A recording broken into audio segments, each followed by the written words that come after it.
Hello and welcome to week 3 of GE3510 Macroeconomics. Remember that the contact information is up top with the name, email address, and phone number. Best way to contact generally being by email, listing a couple times that we can then meet by phone and or screen share software. Scrolling down to the current week, we are in week 3. We see the familiar layout of the objectives, the topics, and the lessons. We will be covering chapters 3 and 25. Chapter 3 covering a topic that's going to be very familiar to both macro and microeconomics, one that's going to be universal that we will need for basically all economics, and that will be supply and demand. Then we're going to be moving to chapter 25, a macroeconomic topic, which will be macroeconomic policy.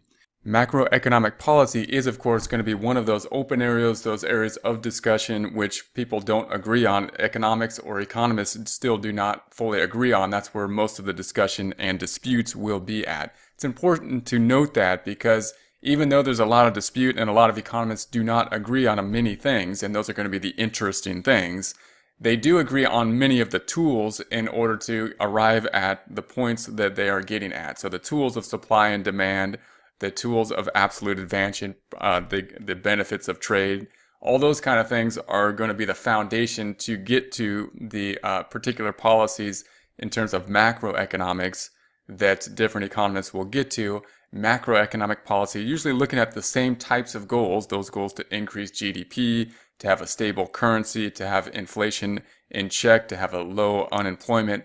But of course, we're going to get to and lead to some different thoughts in terms of how to do that. And those are going to be some of the interesting topics. We've got some information up top here, so you can click on these to go there. If you wanted to go to these areas directly, note that you could just use the URL and go there directly rather than going through the portal, if that would be useful if you're going somewhere else where the portal is difficult to get into for whatever reason. And then we have everything, and then we have, of course, the audio lectures down here. So if you wanted to listen to the some lectures that are not visual, just audio while you're doing chores or walking or something like that, you can use these. You can find those as well on iTunes, and I think Stitcher is the other. So if you find those, you can listen to them while you're commuting or something like that. Then we've got the discussions, everything from the discussions on down. That's what we need to get done. Remember that the discussions are worth 21% of the grade, and our strategy here will be we want to get full credit on the discussions and be able to pick up as many points as possible, get 21% or 100% of that 21%. We've had great discussions so far, so just keep on going with the discussions. We do need a minimum of 4 posts in order to get full credit. I would post more than 4 posts in order to make sure to pick up those full points. The points do accumulate upwards. If we copy and paste anything from Google or anything like that, we do need to reference it. And if we are responding to another person's post, it's okay to support their post and agree with them about their post.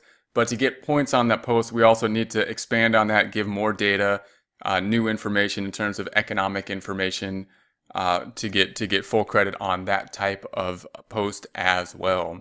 We then have the assignments. We've got the homework and the quizzes.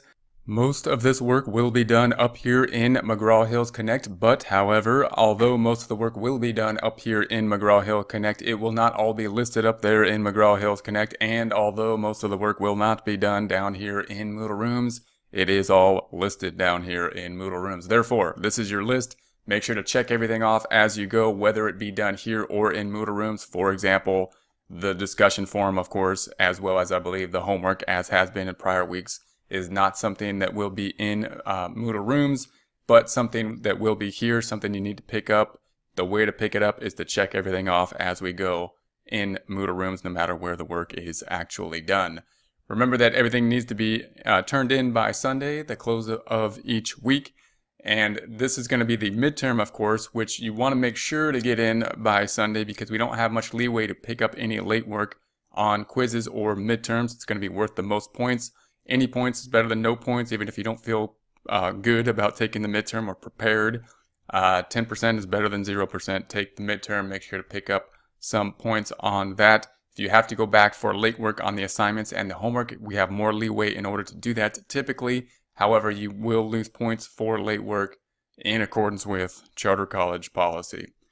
Then we have the gradebook up top. Remember that I have until Wednesday, according to Charter College policy, to put the grades in or make sure the grades are updated for any week. I try to get that done Tuesday around noon. Therefore, Tuesday around noon, you want to go to the gradebook. You want to make sure that it has been populated in accordance with what you know it should be, because you've been checking everything off in Moodle Rooms, whether you do it in Moodle Rooms or in McGraw-Hill. And if there are any questions about the grade, then let me know. Remember that the grades will be updated Tuesday around noon for anything done in the prior week. For example, week 2 grades will be updated Tuesday around noon of week 3.